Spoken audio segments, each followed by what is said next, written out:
সারা দেশে আশঙ্কাজনক হারে বাড়ছে হামের সংক্রমণ। গত কয়েক সপ্তাহে এই রোগের উপসর্গে প্রাণ হারিয়েছে 100-এর বেশি শিশু। বিশেষ করে ঢাকা, রাজশাহী ও বরিশালের হাসপাতালগুলোতে জায়গা নেই। পরিস্থিতি সামাল দিতে ইতোমধ্যে স্বাস্থ্যকর্মীদের ছুটি বাতিল করছে সরকার। হাসপাতালের সাদা দেয়ালগুলো এখন সাক্ষী হয়ে আছে শত শত শিশুর কান্না আর মা বাবার দীর্ঘশ্বাসের। যে হামকে আমরা একসময় জয় করেছিলাম বলে ভেবেছিলাম, সেই হামই এখন জমদূত হয়ে হানা দিচ্ছে ঘরে ঘরে। মাত্র 20 দিনের ব্যবধানে 5700-এর বেশি শিশু আক্রান্ত হওয়ার খবরই বলে দিচ্ছে পরিস্থিতি কতটা নিয়ন্ত্রণের বাইরে।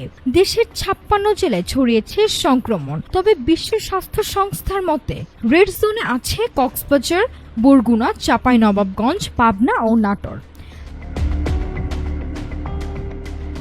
সিটি কর্পোরেশনগুলোর মধ্যে ঢাকা উত্তর, ময়মনসিংহ ও বরিশাল এখন সংক্রমণের হটস্পট। বিশেষ করে কক্সবাজারে রোগীর ঘনত্ব সবচেয়ে বেশি, যা স্বাস্থ্য বিভাগকে নতুন করে ভাবিয়ে তুলছে। রাজশাহী আর বরিশালের চিত্র আরও করুন।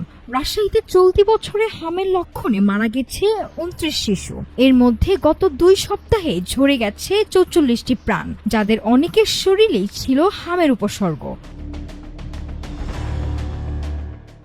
বেড নেই, আইসিইউ নেই, কোথাও কোথাও বারান্দার মেঝেতেই চলছে জীবন বাঁচানোর লড়াই। চট্টগ্রামে দেখা যাচ্ছে ভিন্ন এক সংকট।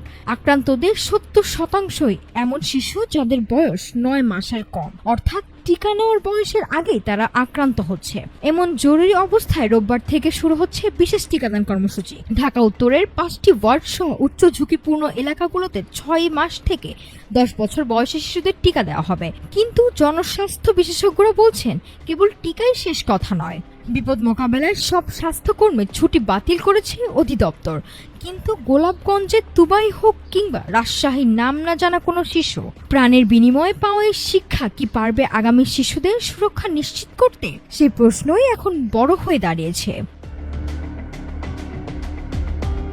দেশের জনস্বাস্থ্য বিশেষজ্ঞরা মনে করছেন, হামের এই ফিরে আসা কেবল একটি রোগ নয়, বরং টিকাদান কর্মসূচির কোনো এক চোরাবালিতে আটকে যাওয়ার ইঙ্গিত। আগামীর ভয়াবহতা এড়াতে এখন একমাত্র পথ দ্রুত টিকাদান এবং প্রতিটি আক্রান্ত শিশুকে নিবিড় পর্যবেক্ষণে রাখা। নাফিসা সামিয়া, ঢাকা টুডে।